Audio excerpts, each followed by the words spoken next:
అండి time waste అవుతుంది sir. Ajay Kumar గారు గుడ్ మార్నింగ్ అండి. సో ఓవరాల్గా చూస్తే వెంకటేశ్వర స్వామి ఎవరిని కూడా వదలరు.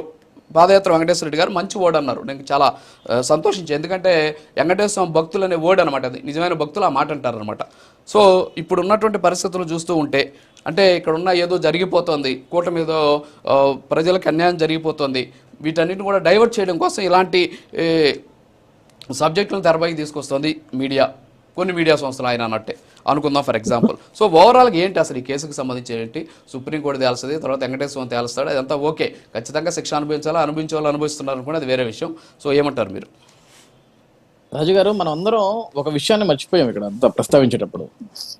పవిత్ర పుణ్యక్షేత్రమైన శ్రీవారి సేవలో వైవి సుబ్బారెడ్డి గారి సతీమణి జగన్మోహన్ రెడ్డి గారిని పక్కన కూర్చోబెట్టుకొని ఐ థింక్ సో పట్టు వస్త్రాలు సమర్పించే రోజు అనుకుంటా. సార్, శ్రీవారి నామస్మరణ చేయాల్సిన సన్నిధానంలో, గోవింద నామస్మరణలు చేయాల్సిన సన్నిధానంలో ఆవిడేం మాట్లాడింది సార్ ఆ రోజు? జగన్మోహన్ రెడ్డి రక్షక గోవింద అంటే దేని నుంచి రక్షిస్తాడు జగన్మోహన్ రెడ్డి? అయా జగన్మోహన్ రెడ్డి, నువ్వు ముఖ్యమంత్రిగా ఉన్నప్పుడు మీ బాబాయ్ టీటీడీ చైర్మన్ గా ఉన్నాడు. ఈ టీటీడీ చైర్మన్ ఉన్న మీ బాబాయ్ అన్ని ఆస్తులు దొబ్బేస్తాడు, తిరుమలలో వచ్చేటివి. అలా సన్నిహితుడైన అప్పన్న ఉంటాడు, 50 లక్షల రూపాయలు డిమాండ్ చేస్తాడు, 50 లక్షల రూపాయలు దోచేసుకుంటాడు డబ్బులు. పరమ పవిత్ర స్థలమైన తిరుమల ప్రసాదం ఏదైతే ఉందో అది కల్తీ జరగని, ఎందుకంటే దేవుడు కింద దిగొచ్చి సాక్ష్యం చెప్పడు కాబట్టి మనకు అటువంటి భయాలు లేవు. మనం ఎన్ని తప్పులు చేసినా సరే దేవుడు చూస్తూ ఉంటాడు, ఇబ్బంది ఏం లేదు, కంగారేం లేదు.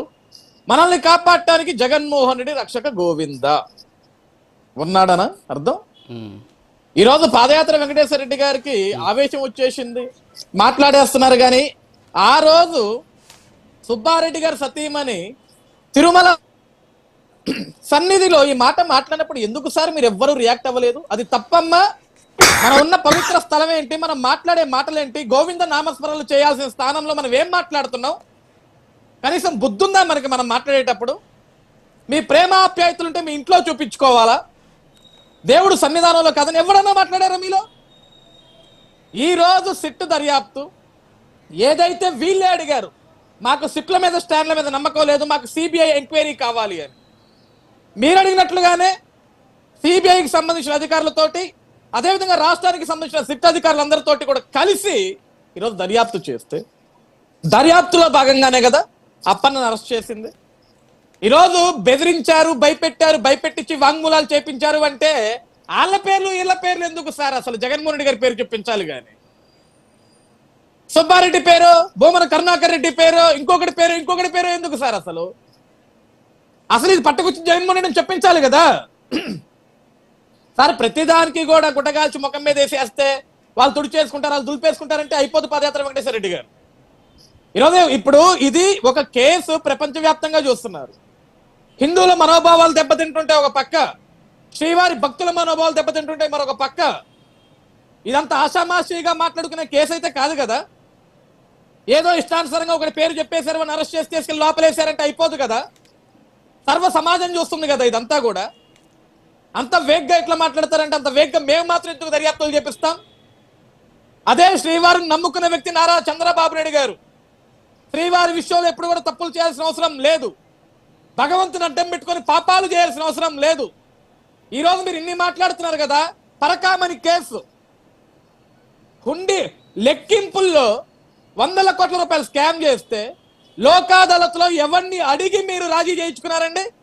ఎవరికి సంబంధం లేకుండా, ఎవరికి విషయానికి బయటికి రానివ్వకుండా, బయటికి పొంకనివ్వకుండా. అంటే అది బయటికి వస్తే మీ తప్పులన్నీ బయటకు వస్తాయనే కదా, మీ పాపాలన్నీ బయటకు వస్తాయనే కదా. ప్రభుత్వం మీది, అధికారులు మీరు, మొత్తం మీ వాళ్ళే కాబట్టి లోపల లోపాయుక్తకారంతో చీకటిలో దాన్ని మసిచూసి మారేడికాయ చేయాలని, మాయం చేయాలని ట్రై చేశారు. అవన్నీ తప్పులు కాదా? అవన్నీ మీ కళ్ళకు కనపడట్లేదా?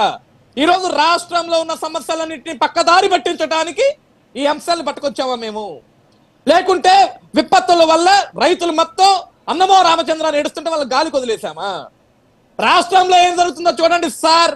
బెంగళూరులో పడుకోవాలా, వాతావరణం బాగలేదు, నాకు ఫ్లైట్ టికెట్ దొరకలేదు, రన్వే మీద ఫ్లైట్ రాలేదు, నేను రాలేను, ఇటువంటి కబుర్లు చెప్పలా. అధికారులు కంటి మీద నిద్ర లేకుండా పనిచేశారు. పోలీసుల దగ్గర నుంచి పారిశుద్ధ్య కార్మికుల వరకు ప్రతి ఒక్కళ్ళు కూడా ప్రాణ నష్టం జరగనివ్వకుండా. ఆస్తుల నష్టం అంటే విపత్తుల వల్ల వచ్చే ఆస్తి నష్టాన్ని ఎవడు పడుకొని అడ్డం పడలేదు సార్. గతంలో అంటే జగన్మోహన్ రెడ్డి గారు పడుకున్నాడు, వరదలకి వంతెనలకు అడ్డంగా పడుకొని 1 ఎకరా పంట కూడా నీట మునగకుండా నష్టం వాటిల్లకుండా కాపాడాడు, పడుకొని కాపాడాడు. ప్రాణ నష్టం జరగకుండా కాపాడుకోవటం ఫస్ట్ ప్రభుత్వం మొదటి లక్ష్యం, మొదటి బాధ్యత. ఈ రోజు ఏ పంట పొలాలు అయితే నాశనమయ్యాయో, ఏ రైతన్నలు అయితే బాధపడుతున్నారో, ఆర్తనాదాలు పడుతున్నారో వాళ్ళకి ప్రభుత్వం అండగా ఉంటుందని గౌరవ ముఖ్యమంత్రి నారా చంద్రబాబు నాయుడు గారు, గౌరవ ఉప ముఖ్యమంత్రి పవన్ కళ్యాణ్ గారు, గౌరవ మంత్రి వర్యులైన అచ్చెన్నాయుడు గారు అందరూ కూడా రైతన్నలకి ధైర్యాన్ని ఇస్తే ఈ రోజు రైతన్నలు ధైర్యంగానే ఉన్నారు. రైతుల ముసుగులో కూడా మీరే డ్రామాలు ఆడతారు, రైతుల ముసుగులో కూడా మీరే నాటకాలు ఆడతారు, కొంతమందిని రెచ్చగొట్టాలని చేస్తారు. నిజంగా రైతుల మీద ప్రేమే ఉండి ఉంటే, నిజంగా ప్రజల మీద ప్రేమే ఉండి ఉంటే జగన్మోహన్ రెడ్డి గారికి కూడా తెలుసు కదా వర్షం వాతావరణం ఎప్పటి నుంచి వస్తుంది ఏంటి అనేది. ప్రతిపక్ష స్థానం కావాలి, నాకు ప్రతిపక్ష హోదా ఇవ్వండి, ప్రతిపక్ష నాయకుడికి ఇచ్చే సమయం ఏమన్నా అడుక్కోవటం ఎందుకు?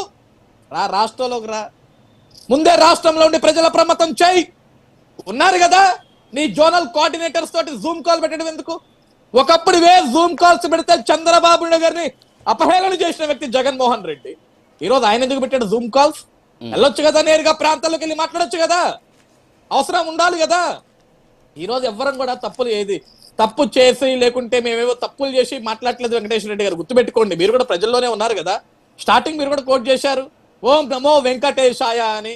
సార్ ఓం నమో వెంకటేశాయ అని పలికినప్పుడు ఏ నోటుతోడైతే మీరు ఆ మంత్రాన్ని జపించారో, ఆ మాట పలికారో, ఆ రోజు సుబ్బారెడ్డి గారు సతీమని మాట్లాడిన రోజు కూడా మీరు మాట్లాడాలా, పబ్లిక్ లోకి వచ్చి మాట్లాడాలి. మీరు మాట్లాడింది తప్పు. ఇది పరమ పవిత్రమైన స్థానం, కోట్లాది భక్తులు ఈ పుణ్యక్షేత్రానికి వచ్చి భగవంతుని దర్శించుకునే స్థానం. అలాంటి దానంలో జగన్మోహన్ రెడ్డిని నువ్వు అట్లా భజన చేస్తామని మీరు రోజు మాట్లాడాల. సార్ వీళ్ళందరూ మాట్లాడారు సార్. ఆ రోజు పింక్ డైమండ్ ఏమైపోయింది సార్? పింక్ డైమండ్ ఎక్కడుంది సార్? పాదయాత్ర వెంకటేశ్వర రెడ్డి గారు పింక్ డైమండ్ 5 ఏళ్లలో తీసారా బయటికి? చెప్పండి, 5 ఏళ్లలో పింక్ డైమండ్ కనపడిందా మీకు? ఎక్కడన్నా లోకల్లో దాచిపెడితే బయటికి తీసుకొచ్చారా దాన్ని? ఇవన్నీ తప్పులు మీరు చేసి ఈ రోజు కూటమి ప్రభుత్వం మంచి పరిపాలన అందిస్తుంటే తట్టుకోలేక ఇవన్నీ మళ్ళీ పరికిమాల మాట్లాడుతుంటారు సార్. ఎక్కడా కూడా బ్యాక్ బౌన్స్ అవ్వాలా, ఏది బ్యాక్ బౌన్స్ అవ్వాలా, అన్ని కరెక్ట్ గానే బౌన్స్ అవుతాయి, బాల్ కరెక్ట్ గానే వెళ్తుంది. ఉన్నత న్యాయస్థానాలు వేసే శిక్షకి మీరందరూ కూడా సిద్ధంగా ఉండండి. ఓకే కృష్ణాంజనేయులు గారు రియాక్ట్ అవ్వండి సార్.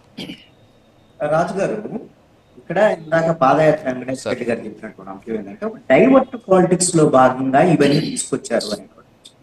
ఇది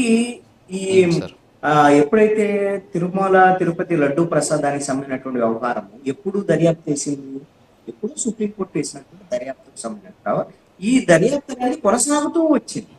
ఈ క్రమంలో ఇప్పుడు